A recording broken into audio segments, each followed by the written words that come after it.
कभी हमें जीवन में अकेले लड़ने की आवश्यकता होती है। यह कहानी एक ऐसे लड़के की है जो अपने लक्ष्य की ओर आगे बढ़ने के लिए अपनी अकेलापन को एक सुनहरा अवसर बनाता है। एक समय की बात है, एक छोटे से गांव में एक लड़का रहता था। वह बहुत सपने देखता था और अपने लक्ष्यों की प्राप्ति के लिए प्रयास करने का निरंतर जुनून रखता था, परंतु उसके पास न कोई साथी था, न कोई गाइड करने वाला। उसके परिवार में भी उसकी सपनों को समझने वाला कोई नहीं था। इसलिए उसे लगता था कि वह अकेलेपन की जंजीरों में बंद है और उसके सपने अधूरे रहेंगे। फिर भी उसने निरंतर मेहनत की और अपनी आत्मविश्वास की आवाज को बुलंद किया। उसकी इच्छा शक्ति और संघर्ष ने उसे सही दिशा में आगे बढ़ाने की शक्ति दी। एक दिन उसे अपने गांव के बाहर एक पुस्तकालय का पता चला।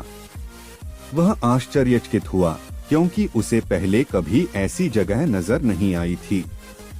धीरे धीरे उसने उस पुस्तकालय के दरवाजे पर कदम रखा। वहां जाकर उसने देखा कि लोग पुस्तकों के बीच खोए रहते हैं और वहां की शांतिपूर्णता और ज्ञान के वातावरण ने उसे संतुष्ट कर दिया। अपनी उत्कृष्टता को पहचानते हुए उसने लिया निर्णय किया कि वह पुस्तकालय में समय बिताएगा। धीरे धीरे वह पुस्तकालय की विभिन्न किताबों को पढ़ने लगा और नई दुनिया की खोज में निकल पड़ा। दिनों बिताने के साथ साथ उसका ज्ञान बढ़ता गया और वह अच्छे लेखकों और दर्शकों के साथ रिश्ते बनाने लगा। इसी के साथ उसने लिखने का भी मन बना लिया। उसने कई लेख लिखे, जिसमें से उसका एक लेख प्रकाशित हुआ और उसे अवसर मिला अपने लेखकीय कौशल को दुनिया के सामने प्रदर्शित करने का। वह लड़का जिसने कभी अकेलापन को एक रुकावट समझा था, अब एक प्रेरणादायक उदाहरण बन गया। लोग उसे मान्यता देने लगे और वह लड़का अपने लक्ष्यों की ओर अग्रसर होने में सफल हुआ।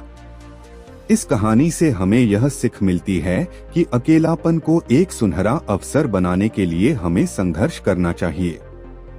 हमारी संयमितता, समर्पण और मेहनत हमें अपने लक्ष्यों की प्राप्ति की ओर आगे बढ़ा सकती हैं।